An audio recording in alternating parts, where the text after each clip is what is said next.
கர்த்தருடைய நாமத்துக்கு ஸ்தோத்திரம். கர்த்தர் அடிமையாகிய என்னையும் பயன்படுத்த சித்தம் கொண்டதை எண்ணி அவருக்கு கோடானு கோடி நன்றியை செலுத்துகிறேன். அதற்கு ஒரு தருணம் தந்த அன்பு அண்ணன் எபனேசர் அண்ணனுக்கும் என்னுடைய நன்றியை சொல்லுகிறேன். இன்றைய தினத்திலே கர்த்தர் என்ன பேச சொல்கிறார் என்று அவர் சமூகத்தில் உட்கார்ந்த பொழுது நான் வழக்கமாய் படித்துக் கொண்டு வருகிற அந்த யோபு புஸ்தகத்தில் உள்ள யோபுவின் குடும்பத்தை பற்றி பேசும்படி நான் உணர்த்தப்பட்டேன். யோபு புஸ்தகத்தை இந்த வரலாற்றை நாம் அனைவரும் அறிந்திருக்கிறோம். ஆனாலும் எனக்கு உணர்த்தப்பட்ட காரியங்களை மாத்திரம் நான் சொல்ல விரும்புகிறேன். யோபுவை பற்றி நாம் படிக்கும்போது 1ஆம் அதிகாரம் 3ஆம் வசனத்துல சொல்லப்பட்டிருக்கிறது. அவன் மிகவும் உத்தமன், சன்மார்க்கன் என்று கேள்விப்பட்டிருக்கோம். தேவனுக்கு பயந்து பொல்லாப்புக்கு விலகி ஓடினவன், மிகவும் ஐஸ்வர்யவான், சகல விதத்திலும் ஆசீர்வதிக்கப்பட்டவன். அந்த காலத்துல அவங்களுக்கு இருந்த கேட்டில் தான் அவங்களுக்கு பெரிய ஒரு ஐஸ்வர்யத்தின் அறிகுறி.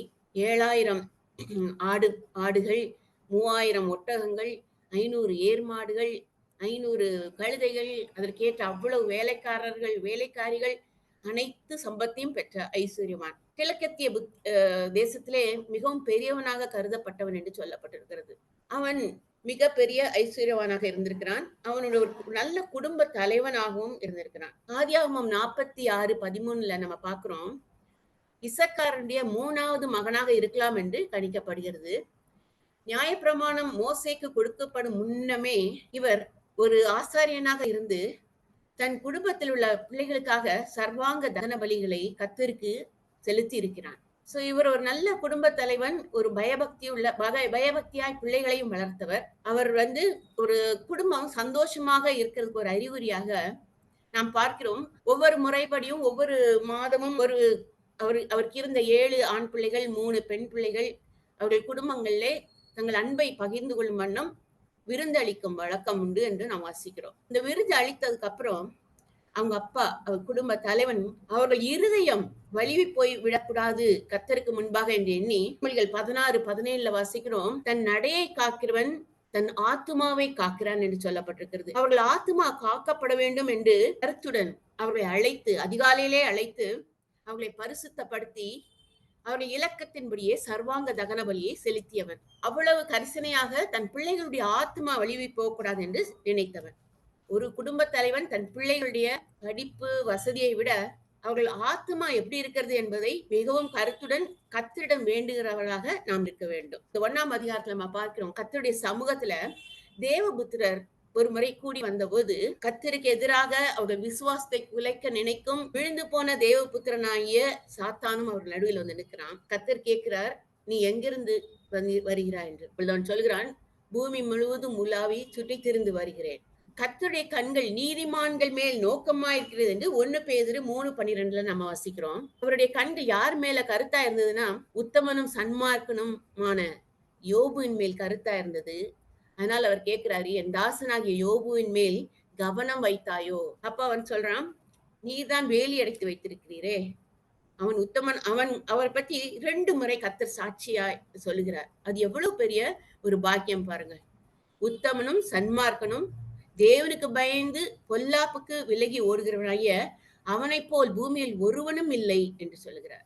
அவனை போல் பூமியில் ஒருவனும் இல்லை என்று சொன்ன உடனே சாத்தான் உடனே கேட்கிறான், நீர் வேலி அடைத்து வைத்திருக்கிறீர் அல்லவோ, அவனுக்கு அநேக சம்பத்துகளையும் கொடுத்து வைத்திருக்கிறோம், அதை தொடுவீரானால் உம்மை தூஷிப்பான் என்று சொல்லுகிறார். உடனே அவர் உன் கையில் அவனை எடுத்துக்கொள், நீ செய்யின்னு சொல்லிட்டு விட்டுடுறார். அப்போ அவன் அன்னைக்கே போய் காரியங்களை நடப்பிக்கிறான். இந்த கழுதைகள், அவர்களுடைய வேலைக்காரர்கள் அனைவரும் அழிக்கப்படுகின்றன. அதுக்கப்புறம் 7000 ஆடுகள் வானத்திலிருந்து அக்கினி விழுந்து அவைகள் அனைவரும் இறக்கின்றன. 3000 ஒட்டகங்களை கல்தேயர் அவர்கள் எடுத்துட்டு போயிடுறாங்க. அவங்க வேலைக்காரிகளையும் கொன்றாங்க. இப்படி பார்த்தீங்கன்னா எல்லாமே அடுத்தடுத்து வருகிறது. கடைசியாக தன் மூத்த சகோதரனாகிய மூத்த மகனுடைய வீட்டுல அனைவரும் விருந்து பண்ணி கொண்டு இருக்கும் பொழுது பெரும் காற்று அடித்தது நிமித்தம் அனைவரும் பெரும் இறந்துட்டார்கள். செய்திகளை கேட்கிறோம். இந்த மாதிரி ஒரு செய்திகள் அடுத்தடுத்து வரும் பொழுது ஒரு மனிதன் எப்படி நிலை குலைந்து போவான் என்பது நம்ம அறிவோம். ஆனா அவனுடைய எவ்வளவு பொறுமையும் நிதானமாய் செயல்படுகிறான் என்று பார்த்தால் அதை நமக்கு நம்பவே முடியல. அந்த மாதிரி ஒண்ணு இருக்கு. அவர் என்ன பண்றாருன்னா, தன்னை தாழ்த்தும்படி சால்வையை கிழித்து தலையை சிரைத்து தாழ விழுந்து அணிந்து கர்த்தர் கொடுத்தார், கர்த்தர் எடுத்தார், அவருடைய நாமத்திற்கே ஸ்தோத்திரம் என்று தன்னுடைய முழு அன்பையும் விசுவாசத்தையும் அறிக்கையிடுகிறார். திரும்பவுமாக இதே மாதிரி அந்த தேவபுத்திரர்கள் வரும் பொழுது, சாத்தானன் வந்து நிற்கும் பொழுது, திரும்பவுமாக அவருக்கு சொல்றாரு, முகாந்திரம் இல்லாமல் அநேகமா இடுக்கண்களை வைத்த பொழுதும் அவன் உத்தமத்திலே உறுதியா இருக்கிறான் என்று சாட்சி கூறுகிறார் யோபுவை பற்றி.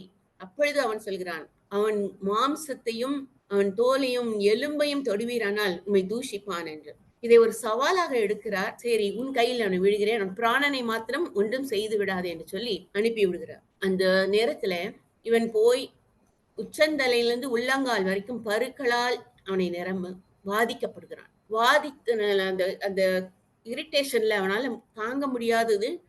அவன் சாம்பலில் உட்கார்ந்து நிதானத்தை இழக்கவில்லை, அமைதியாக இருக்கிறான். சாம்பலில் உட்கார்ந்து அழுது கொண்டு இருந்திருப்பான். ஒருவேளை இந்த பாடுகளின் காரணம் என்ன என்று அவன் கேட்டிருக்கலாம் மனதுக்குள்ள. மிகவும் கஷ்டத்துல இருக்கிற நேரத்துல நம்ம யாரை நோக்கி பார்க்கணும்னு அவனுக்கு தெரிஞ்சிருக்கு. கர்த்தரிடம் முறையிட்டு இருப்பான், பார்த்து கொண்டு இருந்திருப்பான். அந்த சமயத்துல அவருடைய உத்தமனுக்கு என்றும் கர்த்தர் துணை என்று சொன்னபடி கர்த்தர் எப்பொழுதும் துணையாதான் இருப்பார். அதை அறிந்திருக்கிறான். பாவத்தின் விளைவுகளால் பாடுகள் வரும். ஆனால் எல்லா பாடுகளுக்கும் காரணம் பாவம் என்று சொல்ல முடியாது. அதே போல செல்வ செழிப்புடன் வாழ்வதும் எல்லாம் நம்ம நல்லவங்க, அதனாலதான் அவங்க செல்வ செழிப்புடன் வாழ்கிறாங்க, அதையும் சொல்ல முடியாது. கர்த்தரை உண்மையாய் பின்பற்றுகிறவர்களுக்கு பாடுகள் உண்டு. ரோமர் 8:28 நாம் வாசிக்கிறோம், அவருடைய தீர்மானத்தின்படி அழைக்கப்பட்டவர்களாய் தேவனிடத்தில் அன்பு கூறுகிறவர்களுக்கு சகலமும் நன்மைக்கு ஏதுவாக நடக்கிறது என்று நாம் அறிவோம். தேவன் கைவிட்டது போல தோன்றினாலும் உண்மையாய் அவரது அன்பு என்றும் குறையாததாக காணப்படும்.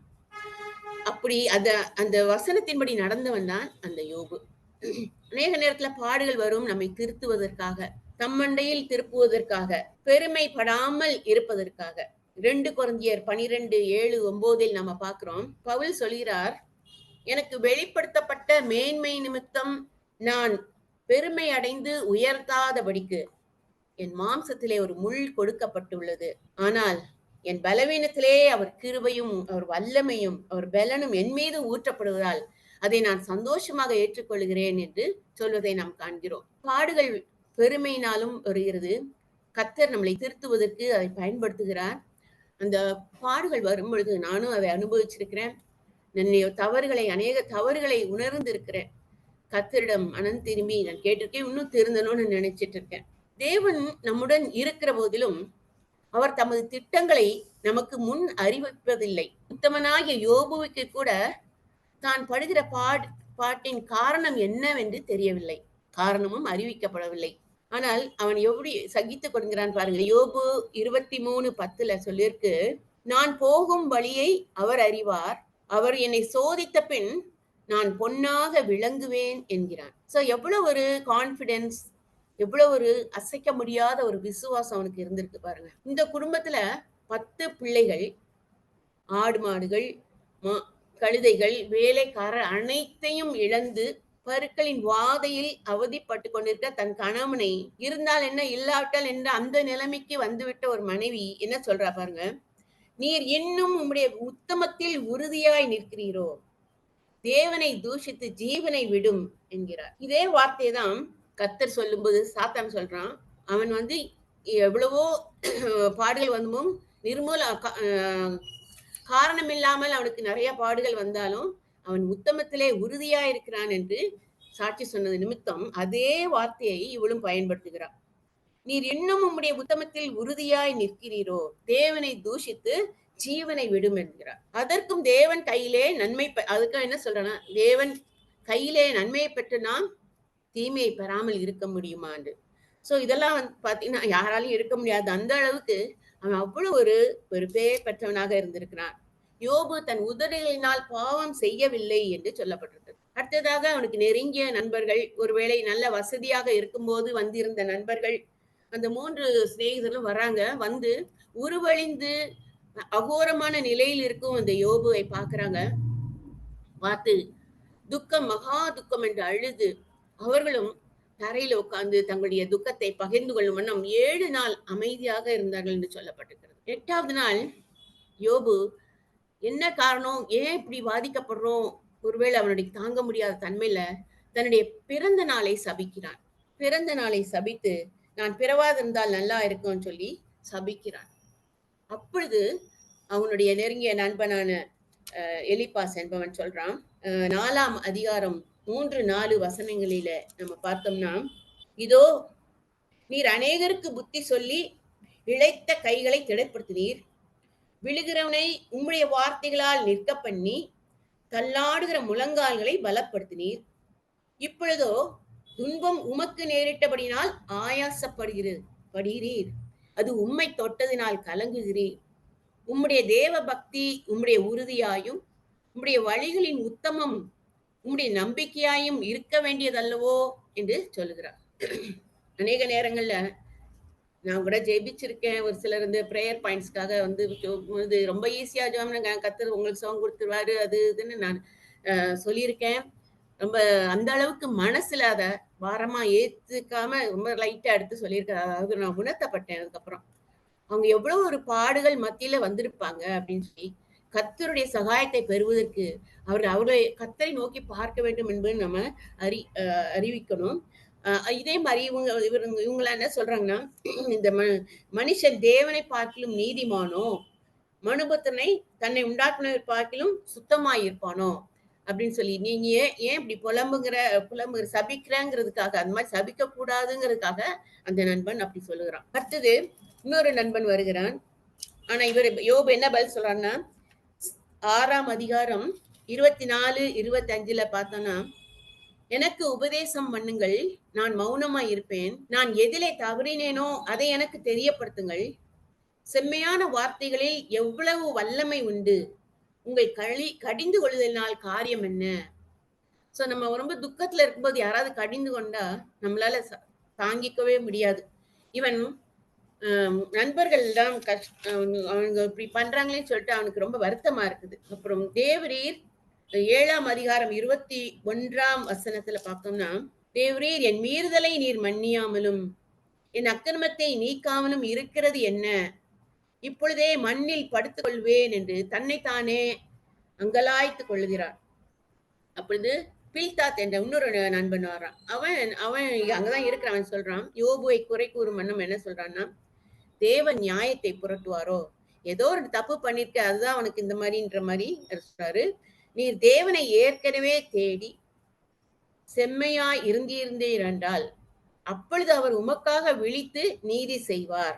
மாயக்காரரின் நம்பிக்கை அழிந்து போகும் என்கிறான். சோ இது மாதிரி குற்றப்படுத்துறவனும் அவங்க சொல்றாங்க, தேவன் நியாயத்தை புரட்டுவாரோ என்று அவனும் சொல்றான். தேவன் ஏதோ நியாயமா தான் ஏதோ செஞ்சிருக்காரு, நீ எவ்வளவு பெரிய தப்பு பண்ணிருக்க, நீ முதலியே உன் பிள்ளைகளுக்காக எல்லாத்துக்காக விண்ணப்பம் பண்ணியிருந்தீன்னா உனக்கு இது மாதிரிலாம் நடக்காது, நீ மாயமான நம்பிக்கை வச்சிருக்காரு, எல்லாருக்கும் முன்னாடி வேஷம் போட்டிருக்கன்ற மாதிரி சொல்லிட்டாங்க. யோபு மிகவும் நொறுக்கப்பட்டவனாய் தேவனின் நீதியையும் அவர் மகத்துவத்தையும் பேசுகிறான். 9:10 பாத்தீங்கன்னா, ஆராய்ந்து முடியாத பெரிய காரியங்களையும் எண்ணி முடியாத அதிசயங்களையும் அவர் செய்கிறார் என்று சொல்லுகிறான். 9:34 தன்னை நொந்து கொண்டு அவர் தமது மிலாற்றை என்னை விட்டு அகற்றுவாராக என்று சொல்கிறான். 9:15 நான் நீதிமானா இருந்தாலும் என் நியாயாதிபதியிடத்தில் இரக்கத்திற்கு கெஞ்சுவேன். தான் ஒரு நீதிமான் என்பதை அழுத்தமா சொல்றான். ஆனாலும் என் நியாயாதிபதியிடத்தில் இரக்கம் வேண்டும் என்று நான் கெஞ்சுவேன் என்று சொல்லுகிறான். 3வது நண்பர் வரான். அவன் என்ன சொல்றாருன்னா, உன்னுடைய வாய்சாலகன், நீ ஒரு வாய்சாலகன் நீதிமானாய் விளங்கி விடுவானோ? வாயிலே பேசி நான் நீதிமான் சொன்னா அது நீதிமானாக ஆயிருமா? மனுஷனுடைய மாயத்தை அவர் அறிவார். உம்முடைய கையிலே அக்கிரமம் இருந்திருக்கிறது, அதை அகற்றிவிடும் என்கிறான். நீ சர்வ வல்லவரிடத்தில் மனம் திரும்பினால் அவர் உன்னை கட்டி எழுப்புவார்னு சொல்லி அவனும் சொல்லுகிறான்.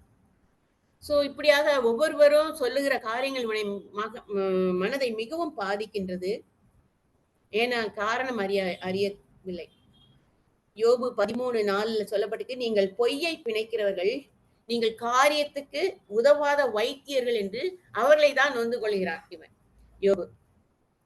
அப்போ கடைசியாக கர்த்தர் சொல்ற 13:15 பார்க்கும்போது, அவர் என்னை கொன்று போட்டாலும் அவர் மேல் நம்பிக்கையாயிருப்பேன், அவரே என் ரட்சிப்பு என்று கர்த்தர் மேல் உள்ள நம்பிக்கை அவ்வப்பொழுது அறிக்கையிடுகிறான். அது ரொம்ப கஷ்டம். அந்த மாரி நேரங்கள்ல ஆனா அவன் அறிக்கையிடுவது கர்த்தருக்கு அது பிரியமாக இருக்கிறது. 16 அதிகாரம் 20ஆம் வசனத்துல பார்த்தோம்னா, என் சிநேகிதர் என்னை பரியாசம் பண்ணுகிறார்கள். என் கண் தேவனை நோக்கி கண்ணீர் சொரிகிறது என்று சொல்றான். சோ யாரிடமும் அழ முடியல. கர்த்தரை நோக்கி பார்த்து. சோ சிநேகிதர் கூட நெருங்கி இருந்த ஒரு காலத்துல நல்ல வசதியா இருக்கும்போது, நல்லா எல்லாத்துலயும் பங்கிட்டுக் கொண்ட அந்த சிநேகிதர்கள், இப்பொழுது அவரை பரியாசம் பண்ணுவது இந்த தன் கண் தேவனை நோக்கி கண்ணீர் சொரிகிறது என்று சொல்லப்பட்டிருக்கிறது. நாமும் இக்கட்டான சூழ்நிலையில நண்பர்கள் கூட கற்பனையாக எண்ணி அநேக காரியங்களுக்கு பதில் சொல்வார்கள். நீங்க இப்படி இருந்தீங்களா, அதனால தான் இப்படி நடந்திருக்கு. அப்படி பண்ணாங்க, அந்த தவறு செஞ்சீங்களான்னு சொல்லி குற்றப்படுத்தலாம். அது மாரி செய்யும் பொழுது கர்த்தரை மாத்திரம் நோக்கி பார்க்கணும். அவர்தான் நமக்கு சகாயர். அவர் நமக்கு அடைக்கலமானவர். இதே தப்ப நம்மளும் பண்ணக்கூடாது என்று நான் உணர்த்தப்பட்டேன். ஒரு சில நேரங்கள்ல, ஒரு சில வீடுகள்ல, குடும்பங்கள்ல அநேக அ இழப்புகள், அநேக பாடுகள் அடுத்தடுத்து சந்திக்கும் பொழுது, நம்ம பெரிய நியாயாதிபதி மாரி அவங்க கிட்ட அல்லது மற்றவங்க கிட்ட இப்படி பண்ணாங்கல்ல அப்படின்றத சொல்வதற்கு நமக்கு எந்த தகுதியும் இல்லை என்று நான் உணர்த்தப்பட்டேன். தேவனின் மகத்துவத்தை சொல்லி தன் விசுவாசத்தை விடாதபடி அறிக்கை செய்து கொண்டே இருந்தான் யோபு. நாம் மிகவும் தாழ்த்தப்பட்ட நிலையில் இருக்கும்போது கர்த்தருடைய வெளிப்பாடுகளும் அதிகமா இருக்கும். கர்த்தருடைய சமூகத்துல உட்கார்ந்து எல்லாரும் பழி சொல்லி எல்லாரும் பேசும் பொழுது அவர் கர்த்தருடைய சமூகத்துல இருக்கும்போது கர்த்தர் எப்படி வெளிப்படுத்துகிறார்ன்னு பாத்தீங்கன்னா, யோபு 19ஆம் அதிகாரத்துல 25, 27ஆம் வசனத்தை பார்க்கும்போது அவருக்கு கர்த்தருடைய 2ஆம் வருகை குறித்து வெளிப்பாடு கிடைத்துள்ளது. என் மீட்பர் உயிரோடு இருக்கிறார் என்றும் அவர் கடைசி நாளில் பூமியின் மேல் நிற்பார் என்றும் நான் அறிந்திருக்கிறேன். இந்த என் தோல் முதலானவை அழுகி போன பின்பு நான் என் மாம்சத்தில் இருந்து தேவனை பார்ப்பேன். அவரை நானே பார்ப்பேன். அந்நிய கண்கள் அல்ல, என் கண்களே அவரை காணும். இந்த வாஞ்சையால் என் உள்ளிந்திரியங்கள் எனக்குள் சோர்ந்து போகிறது என்று சொல்கிறான். சோ இந்த வெளிப்பாடு வந்து எப்போ அவருக்கு கிடைச்சிருப்பாங்க, எவ்வளோ காலத்துக்கு முன்பாக கர்த்தருடைய 2ஆம் வருகை குறித்து அவருக்கு அந்த வெளிப்பாடு. என் கண்கள் அவரை காணும் என்பது. இன்னும் அநேக அடுத்த 28வது அதிகாரத்துல பாத்தீங்கன்னா, ஞானம் என்பது எங்க இருக்கு? எனக்கு ஞானம் இல்லையேன்னு சொல்லிட்டு கடல் கடியில இருக்கா, மலையில இருக்கா, அங்க இருக்கா, இங்க இருக்கான்னு நம்ம நிறைய வசனங்கள் எங்க இது புதையல தேடின போல தேடணும் அப்படிலாம் நம்ம வசித்திருக்கோம். சோ அப்படி அவன் நிறைய வசனங்கள் சொல்லப்பட்டிருக்குது. அதுல கடைசியில சொல்றாரு, தேவனுடைய வல்லமையை அறிக்கையிட்ட பிறகு அவர் சொல்றாரு, ஆண்டவருக்கு பயப்படுவதே ஞானம், பொல்லாப்பை விட்டு விலகுவதே புத்தி என்ற கண்டுபிடிப்பை அவன் கண்டுபிடிச்சான். சோ ஞானம் என்பது என்ன, ஞானம் எங்க கிடைக்குது அப்படின்னு சொல்லி நம்ம நினைக்கலாம். ஆனா ஆண்டவருக்கு பயப்படுவதே ஞானம், பொல்லாப்பை விட்டு விலகுவதே புத்தி என்று நாம் பார்க்கிறோம். தன்னுடைய எல்லாரும் குறை சொல்கிறார்கள். ஒரு சிலர் சொல்றாங்க, நீ விதவைய சரியா கவனிக்கல, ஏழைக்கு சரியா உணவு குடுக்கல, அவங்க உன்னுடைய வேலைக்காரர்களுக்கு சரியா பங்கு போடலன்னு சொல்லி அவங்க இஷ்டத்துக்கு சொல்றாங்க. அப்போ அவன் வந்து அப்பதான் யோசிக்கிறான். தன்னுடைய நடைகள் அப்போ தன்னுடைய நடைகள் எப்படி இருந்ததுன்னு சொல்லி அதையும் கர்த்தருக்கு நினைவூட்டும் வண்ணம் சொல்லுகிறான். 31:7 பாத்தீங்கன்னா, தன்னுடைய நற்செயல்களையும் நினைவுபடுத்துகிறான். 31ஆம் அதிகாரம் 7ஆம் வசனத்துல, என் நடைகள் வழியை விட்டு விலகினதும், என் இருதயம் என் கண்களை பின்தொடர்ந்ததும், ஏதாயிலும் ஒரு மாசு என் கையில் ஒட்டி கொண்டதும் உண்டானால், நான் விதைத்ததை வேறொருவன் புசிப்பானாக. நான் வேலைக்காரர்களுக்கு நியாயம் செய்தேன். எளியவர்கள் வாஞ்சித்ததை கொடுத்தேன். தாய் தாப்பன் இல்லாதவர்களுக்கு உதவி செய்தேன், ஆகாரம் கொடுத்தேன், ஏழைகளுக்கு வஸ்திரம் கொடுத்தேன் என்று அறிக்கை பண்ணுகிறான். இப்போ தன்னுடைய நீதியை பற்றி அவன் சொல்லும்போது இன்னொரு எலிகு என்ற ஒரு வயதில் குறைந்தவன் அவரிடம் சொல்றான், மகா நீதிபரரை நீ குற்றப்படுத்துவீரோ? மனம் திரும்பி நீதியும் நியாயமும் செய்யும் உம்மை ஒரு அடியினால் வாரி கொண்டு போகாதபடி எச்சரிக்கையாயிரும் என்றான். இன்னும் ஒரு அடி அடிச்சானா என்ன அவங்க தெரியாது, நீங்க இப்படி பேசாதீங்கன்னு சொல்லி அந்த வயதில் குறைந்த ஒரு எலிகு என்ற ஒரு நண்பன் கூட கர்த்தருக்கு முன்பாக தான் செய்த நீதியை சொல்றதுக்கு அவன் அப்படி சொல்றான். ஸோ சம்டைம்ஸ் கர்த்தர் கூட செல்ஃப் ரைச்சியஸ்னஸ் வந்து விரும்புவது கிடையாது. நம்முடைய சுயநீதி, நம்முடைய நீதி அவருக்கு முன்பாக கந்தையாக இருக்கிறது. அது வந்து நான் கூட உணர்ந்திருக்கேன். நம்ம வந்து ரொம்ப ஒழுங்கு சரி அப்படின்னு நம்ம நினைக்கிறதே கர்த்தருக்கு பிரியமா இருக்காது. நம்முடைய நீதி அவருக்கு முன்பாக கந்தையா. அவர் அனைவரையும் நேசிக்கிறவராக இருக்கிறார். அவர் நம்ம இருதயத்தை பார்க்கிறவராக இருக்கிறார். ஸோ ஒரு விபசாரியாக இருந்தாலும் அவருடைய இருதயத்தை பார்க்கிறவராக இருக்கிறார். அவருடைய நற்கிரியை பார்க்கிறவராக இருக்கிறார். அதற்குரிய கனத்தை கொடுக்கிற தேவன் அவர். இவ்வாறாக செல்ஃப் ரைச்சியஸ்னஸ் படி அவர் தன்னுடைய சுயநீதியை பற்றி சொல்லும் பொழுது சொன்ன பிறகு 40வது அதிகாரத்துல பார்க்கிறோம், தேவன் பெருங்காற்றில் யோபுக்கு உத்தரவு கொடுக்கிறார். அவருக்கு அனைத்தும் அடங்கி இருக்கிறது. கர்த்தர் உன்னதமானவர், சகலமும் அவருக்கு கீழ்ப்பட்டு இருக்கிறது. அவருடைய மகத்துவத்தை சொல்லி அவரே சொல்றாரு, உன்னால பிளவுமனை அடக்க முடியுமா? காண்டாமிருகத்துல எங்க உனக்கு ஸ்ட்ரென்த் இருக்குன்னு தெரியுமா? எப்படி காக்கை குஞ்சுங்களுக்கு அந்தந்த நேரத்துக்கு சாப்பாடு கிடைக்குதுன்னு தெரியுமா? ஒரு சின்ன இன்செக்ட்ல இருந்து பெரிய ஒரு அனிமல் முதற்கொண்டு, எக்ஸ்டிங்ட் ஆன அனிமல் முதற்கொண்டு அவ்வளோ டீட்டெயில்டா அவருடைய மகத்துவத்தை சொல்லிட்டு என்ன சொல்றாரு, சர்வ 42ல சர்வ வல்லவருடன் வழக்காடி அவருக்கு புத்தியை படிப்பிக்கிறவன் யார் என்கிறார். சோ கர்த்தரிடம் நம்ம வழக்காடக்கூடாது. அவர் அதை விரும்புவது இல்லை. யோபு அதுக்கப்புறம் உடனே மனஸ்தாபப்படுகிறான். தான் 2 தரம் அவன் இப்படி முறையிட்டு இருக்கிறான். என்னை குற்றப்படுத்த, என்னை அக்கிரமக்காரன்னு நினைச்சிருக்கீங்களே, என்னை மறந்துட்டீங்களேன்ற மாதிரி சொன்னதுக்கு அப்புறம் யோபு மனஸ்தாபப்படுகிறான். நான் நீசன், நான் இனி பேசாமல் இருப்பேன். நான் எனக்கு தெரியாததையும் என் புத்திக்கு எட்டாதையும் அலப்பி விட்டேன் என்று வருத்தப்படுகிறான். சோ 42:6 என்ன சொல்லியிருக்காருன்னா, நான் என்னை அருவருத்து தூளிலும் சாம்பலிலும் இருந்து மனஸ்தாபப்படுகிறேன் என்று சொன்னான். சோ நம்ம மனஸ்தாபப்படும்போது கர்த்தர் மனது உருகிற தேவன். அவன் நீர்வானதான் இருந்திருக்கான். ஆனாலும் கர்த்தரை குற்றப்படுத்துவதற்கு அவன் சொல்றான். அவனுக்கு அநியாயம் நடந்திருக்குதுங்கிற சொன்னாலும் அதுக்கப்புறம் அவருடைய மகத்துவத்தை அறிந்த பின்பு அவருக்கு முன்பாக நாம தூசி துரும்பு என்று உணர்ந்து அவனுடைய காரியங்களை குறித்து மனஸ்தாபப்படுகிறான். அதுக்கப்புறம் கர்த்தரும் அவங்க சிநேகிதன் மீது அவ்வளவா பிரியமா இல்லை. அவர் என்ன சொல்றார், சிநேகிதன் மீது அவருக்கு கோபம் எழுகிறது. அவருக்கு அந்த சிநேகிதரிடம் என்ன சொல்றாருன்னா, என் தாசனாகிய யோபுவை போல நீங்கள் நிதானமாய் பேசவில்லை. நீங்கள் வாய்க்கு வந்ததை பேசியிருக்கீங்க, இஷ்டமா பேசியிருக்கீங்க, உண்மை இல்லாதெல்லாம் நிறைய பேசியிருக்கீங்கிறத அவர் உணர்த்துறார். இப்போ 7 காளைகளையும் 7 ஆட்டுக்கடாக்களையும் தெரிந்து கொண்டு என் தாசனாகிய யோபிடம் போய் உங்களுக்காக சர்வாங்க தகன பலியை இடுங்கள், யோபு உங்களுக்காக வேண்டுதல் செய்வான் என்று சொல்லி அனுப்புகிறார். ஸோ அவர்களும் தாங்கள் செய்த தவறை உணர்ந்து அந்த மாதிரி செய்யறாங்க. அது மாதிரி நம்மளும் சிநேகிதராக இருந்தாலும் மற்றவர்களுடைய பாடுகள் மத்தியில நம்ம கர்த்தரை தான் நம்ம காட்டி கொடுக்கணும். கர்த்தரை நோக்கி பார்க்கிறதுக்கு சொல்லி கொடுக்கணும். நம்ம அவர்களை குற்றப்படுத்துவதற்கு நாம எந்த விதத்திலும் தகுதி இல்லை. யோபுவும் தன் சிநேகிதருக்காக ஒரு ஆசாரியன் போல பலியிடுகிறான். கர்த்தர் சொன்னதுக்காக அதுக்கப்புறம் அவங்களுக்காக வேண்டுதலும் செய்கிறான். அதுக்கப்புறம் கர்த்தர் அவன் சிறையிருப்பை மாற்றினார். அவன் இழந்த யாவையும் இரட்டத்தனையாக திரும்பி பெறுகிறான். யோபுவும் ஒரு சிநேகிதர் மேல அவ்வளவு எரிச்சல், அவ்வளவு கோபம் இருந்திருக்கும்.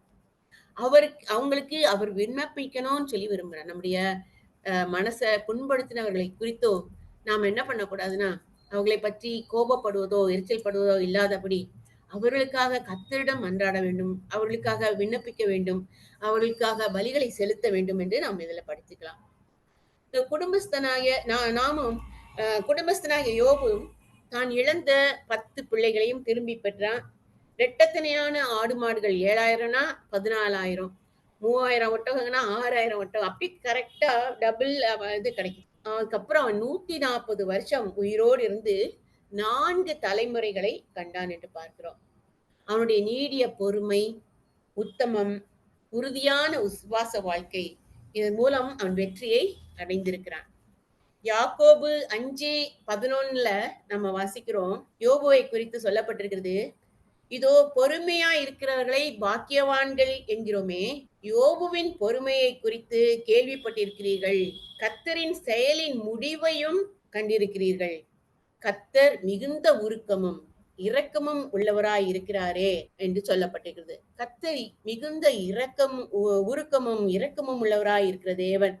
நாம் அவருக்கு முன்பாக தாழ்மைப்படும் போது, நம்முடைய குற்றங்களை அலசி ஆராய்ந்து அவரிடம் நாம் சொல்லிக் கொள்ளும் பொழுது அவர் நம்மளை அனைத்து மன்னித்து அவர் நம்மை உயர்த்துகிறவரா இருக்கிறார்.